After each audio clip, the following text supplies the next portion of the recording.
Welcome to the 1000 Nights and 1 Night. Now, when it was the 325th night, she said, It hath reached me, O auspicious king. Then when Ali Shar recovered from his swoon, he saw the old woman bewailing his grief and weeping over him. So he complained of his hard lot, and repeated these 2 couplets. How bitter to friends is a parting, and a meeting how sweet to the lover. Allah join all the lovers he parteth, and save me who of love ne'er recover. The old woman mourned over him, and said to him, Sit here whilst I go in quest of news for thee, and return to thee in haste.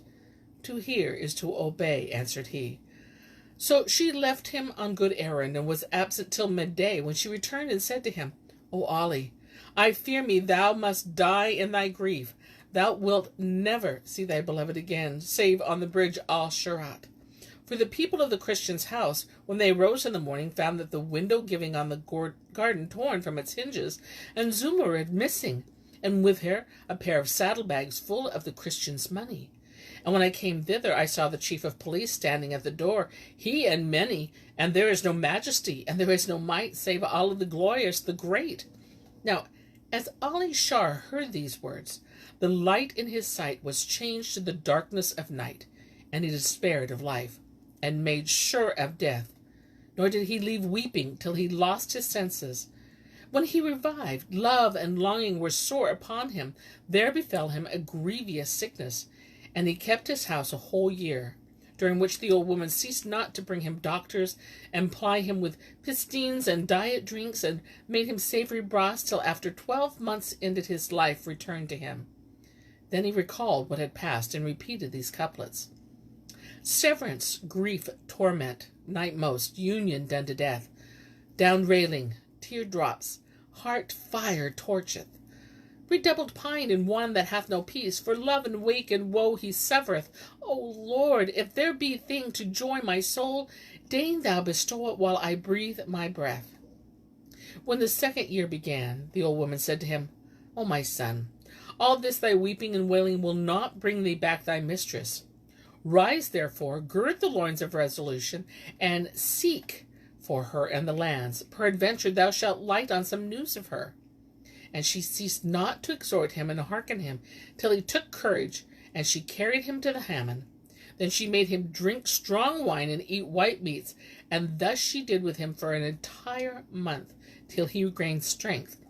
And setting out, journeyed without ceasing, till he arrived at Zummurrud's city, where he went into the house course, and sat down to the dish of sweet rice, and put out his hand to eat of it.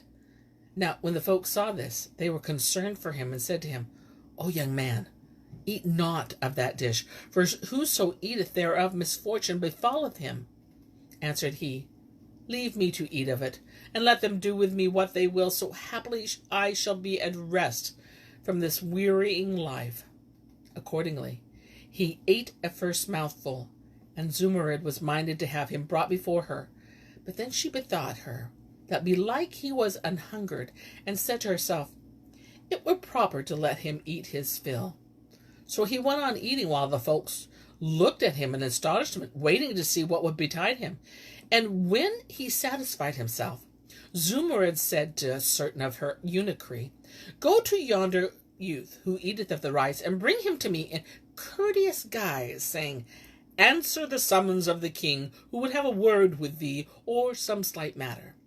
They replied, We hear and obey.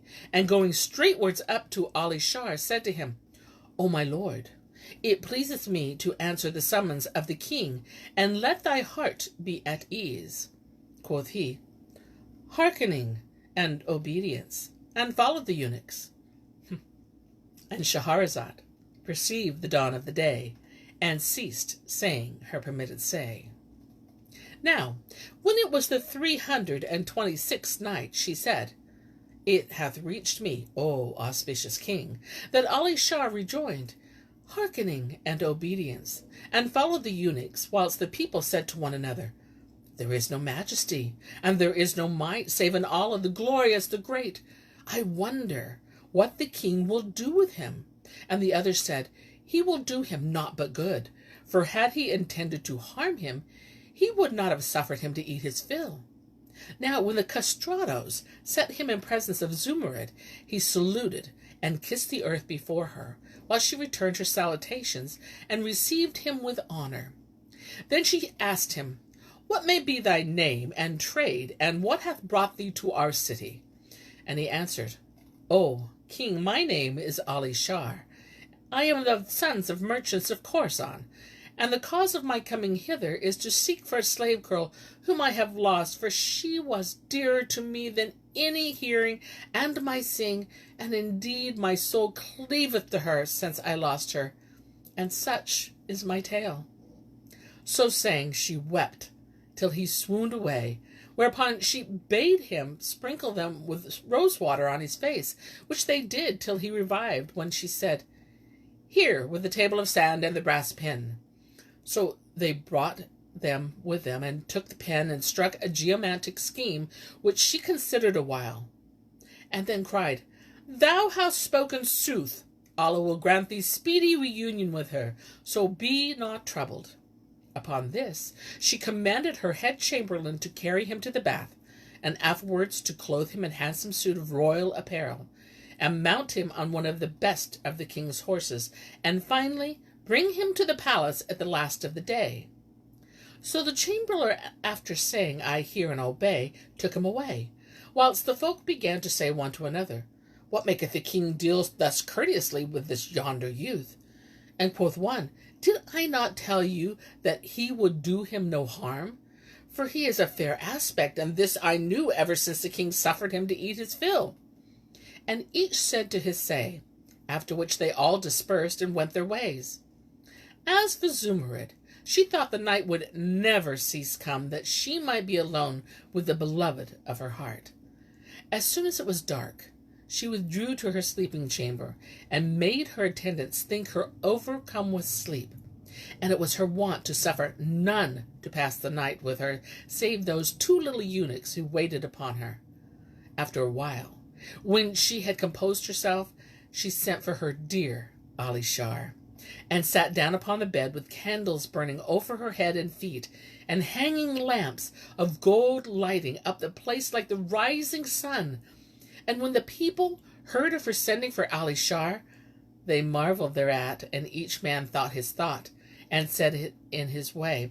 But one of them declared, "At all events, the king is in love with this young man, and tomorrow he will make him generalissimo of the army." Now, when they brought him in to her, he kissed between her hands, and called down blessings on her, and she said in her mind, "There is no help for it, but I jest with him a while, but I make myself known to him." And then she asked him, "O Ali, say me, hast thou been to the Hammam?" And he answered, "Yes, O my lord." Quoth she, "Come eat of this chicken and meat, and drink of this wine and sherbet of sugar, for thou art weary, and after that come thou hither." "I hear and obey," replied he, and he did as she commanded him to do. Now, when he made an end of eating and drinking, she said to him, "Come up with me on the couch, and shampoo my feet." So he fell to rubbing feet and kneading calves, and found them smoother than silk. Then said she, "Go higher with the massage." And he, "Pardon me, O my lord, to the knee, but no farther." Whereupon she quoth, "Durst thou disobey me? It shall be an ill-omened night for thee." And Shahrazad perceived the dawn of the day, and ceased to say her permitted say.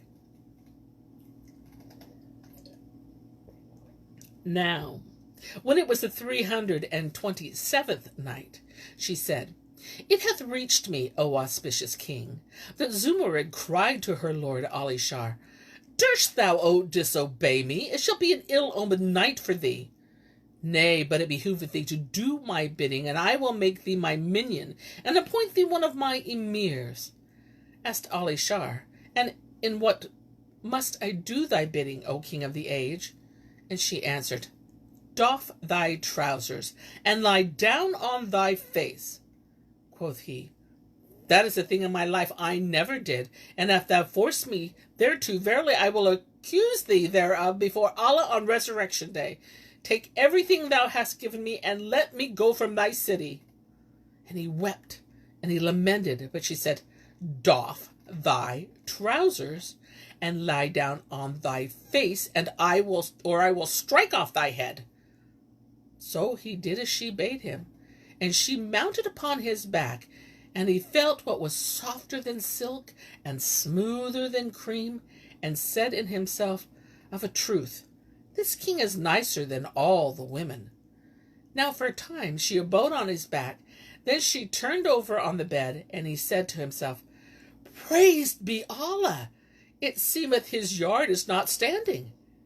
Then said she, O Ali, it is of the want of my prickle that it standeth not, except thy rub it with thy hand, so come rub it with thy hand, till it be at stand, else I will slay thee.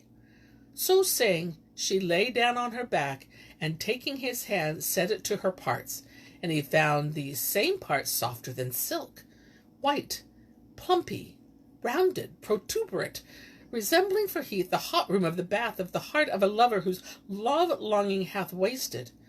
Quoth Ali in himself, Verily our king hath a coint, this is indeed a wonder of wonders. And lust gat hold of him, and his yard rose and stood upright to the utmost of its height, which when Zummurrud saw, she burst out laughing, and said to him, O my lord, all this happeneth, and yet thou knowest me not. He asked, And who art thou, O king? And she answered, I am thy slave girl, Zummurrud. Now whereas he knew this and was not certified, she was indeed his very slave girl Zummurrud. He kissed her and embraced her and threw himself upon her as a lion upon the lamb. Then he sheathed his steel rod in her scabbard, and ceased not to play the porter at her door, and the preacher at her pulpit, and the priest at her prayer niche, while she with him ceased not from inclination and prostration, and rising up and sitting down, accompanying her ejaculations of praise and of glory to Allah, with passionate movements and wrigglings and claspings of his member, and other amorous gestures, till the two eunuchs heard the noise. So they came, and peeping from behind the curtains, saw the king lying on his back, and upon him Ali Shar thrusting and slashing, while she puffed and blew and wriggled. Quoth they, Verily this be no man's wriggle, belike this king is a woman. But they concealed their affair and discussed it to no one. When the tomorrow came, Zummurrud summoned all the troops and the lords of the realm, and said to them, I am minded to journey to this man's country. So choose you a viceroy who shall rule over you till I return to you. And they answered, We hear, and we obey. Then she applied herself to making ready the wants of the way, to wit, provant and provender, moneys and rarities, and presents, camels, mules, and so forth. After which she set out from her city with Ali Shar. And they ceased not faring on till they arrived at his native place, where he entered his house, and gave many gifts to his friends, and alms and largesse to the poor. And Allah vouchsafed him children by her, and they both lived the gladdest and happiest of lives, till there came to them the destroyer of delights, and the severer of societies, and the garner of graves. And glorified he, the Eternal, without cease, and praised be he in every case. And amongst other tales, they tell of the loves of Jubayr bin Umayr and the Lady Budur.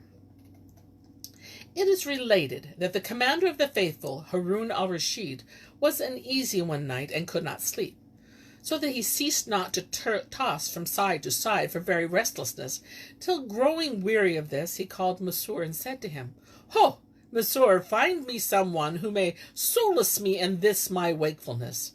He answered, O prince of true believers, wilt thou walk in the palace gardens and divert thyself from the sight of the blooms, and gaze upon the stars and constellations, and note the beauty of their ordinance, and the moon among them rising in sheen over the water? Quoth the caliph, O Masrur, my heart inclineth not to aught of this. Quoth he, O my lord, there are in thy palace 300 concubines, each of whom hath her separate chamber, Do thou bid all and every retire into her own apartment, and then do thy rounds and amuse thyself, and gaze on them without their knowledge. The Caliph replied, O Monsieur, the palace is my palace, and the girls are my property. Furthermore, my soul inclineth not to aught of this. Then Monsieur rejoined, O my lord, summon the doctors of law and religion and the sages of science and poets, and bid them contend before thee in argument and disputation, and recite to thee songs and verses, and tell thee tales and anecdotes. Replied the Caliph, My soul inclineth not to aught of this. And Monsieur rejoined, O my lord, bid pretty boys and the wits and the cup companions attend thee, and solace thee with witty sallies. O Monsieur, ejaculated the Caliph, indeed, my soul inclineth not to aught of this. Then, O my lord, cried Monsieur, strike off my head. And Shahrazad perceived the dawn of the day, and ceased to say her permitted say. Now, when it was the 328th night, she said, It hath reached me, O auspicious king, that Monsieur cried out to the Caliph, O my lord, strike off my head. Happily that will dispel thine unease, and do away the restlessness that is upon thee. So Al-Rashid laughed at his saying, and said, See what of the boon companions is at the door. Thereupon he went out, and returning said, O my lord, he who sits without is Ali bin Masur of Damascus the wag. Bring him to me, quoth Haran. And Masur went out and returned in with Ibn Mansur, who said, on entering, Peace be with thee, O commander of the faithful. The Caliph returned his salutation and said to him, O Ibn Mansur, tell me some of your stories. Said the other, O commander of the faithful, shall I tell thee what I have seen with my eyes, or what I have only heard tell of? Replied the Caliph, If thou have seen aught worth of telling, let us hear it, for hearing is not like seeing. Said Ibn Mansur, O commander of the faithful, lend me thine ear and thy heart. And he answered, O Ibn Mansur, behold, I am listening to thee with mine ears, and looking at thee with mine eyes, and attending to thee with my heart. So Ibn Mansur began, Knowing then, O commander of the faithful, that I receive a yearly allowance from Mohammed bin Suleiman al-Hashini, Sultan of Basra. So I went to him once upon a time as usual, and found him ready to ride out hunting and birding. I saluted him, and he returned my salute, and said, O son of Mansur, mount and come with us to the chase. But I said, O my lord, I can no longer ride, so do thou station me in the guest house, and give thy chamberlains and lieutenants charge over me. And he did so, and departed for his sport. His people entreated me with the utmost honor, and entertained me with the greatest hospitality. But said I to myself, By Allah, it is a strange thing that for so long I have been in the habit of coming from Baghdad to Basra, yet know no more of this town than from palace to garden, and from garden to palace. When shall I find an occasion like this to view the different parts and quarters of Basra? I will rise forthright, walk forth alone, and divert myself, and digest what I have eaten. Accordingly, I donned my richest dress, and went out a-walking around Basra. Now it is known, O commander of the faithful, that it hath 70 streets, each 70 leagues long, the measure of Iraq, and I lost myself in its by-streets, and thirst overcame me. Presently, as I went along, O Prince of true believers, behold, I came to a great door wherein were 2 rings of brass, with curtains of red brocade drawn before it, and on either side of the door was a stone bench, and over it was a trellis covered with a creeping vine that hung down and shaded the doorway. I stood still to gaze upon the place, and presently heard a sorrowful voice proceeding from a heart which did rejoice, singing melodiously and chanting this sequence. My body bides the sad abode of grief and malady, caused by a fawn whose land and home are in far country. O ye two zephyrs of the world, which cause such pain in me, by Allah, Lord of you, to him my heart's desire, go ye, and chide him so perchance ye soften him, I pray. And tell us all his words, if he to hear your speech shall deign, and unto him the tidings bear of lovers twixt you twain. And both vouchsafe to render me a service free and fain, and lay my course before him, showing how I e'er complain, and say, what aileth thy bounden thrall this wise to drive away, without a fault committed, and without a sin to show, or heart that leans to overwhite, or would thy love forego, or treason to our plighted troth, or causing thee a throw? And if he smile, then shall ye twain in accents soft and low, and thou to him a meaning grant, 'twas be the kindest way, for he is gone, distraught for thee, as well indeed he might. His eyes are wakeful, and he weeps and wails the livelong night. It seem he's satisfied by this, and when then 'tis well and right. But if he show an angry face, entreat ye with despite, trick him, and naught we know of him, I beg ye both to say. Quoth I to myself, verily, if the owner of this voice be fair, she conjoineth beauty of person, and eloquence, and sweetness of voice.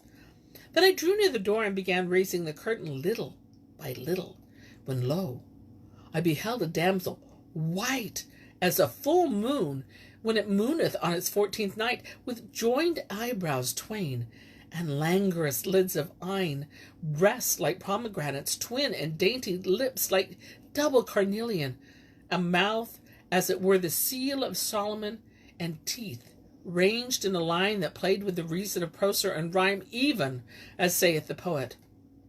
O pearly mouth of friend, who set thy pretty pearls in line, and filled thee full of whitest chamomile and reddest wine, who let the morning glory in thy smile to shimmer and shine, who that ruddy padlock dared thy lips to seal and sign, who looketh on thee at early morn with stress of joy and bliss, goes mad for aye, what win of him who wins a kiss of thine. And as saith another, O pearl-set mouth of friend, pity poor Ruby's cheek, boast not on who owns the union and unique.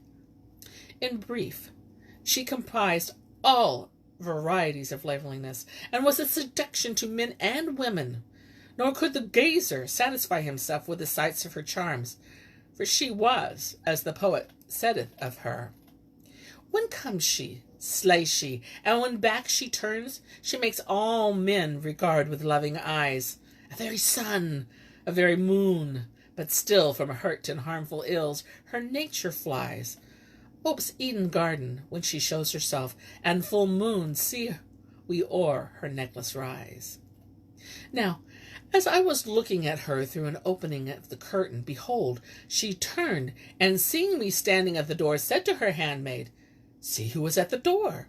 So the slave girl came up to me and said, O Sheikh, hast thou no shame or no impudent airs suit hoary hairs? Quoth I, O my mistress, I confess to the hoary hairs, but as for impudent airs, I think not to be guilty of unmannerliness.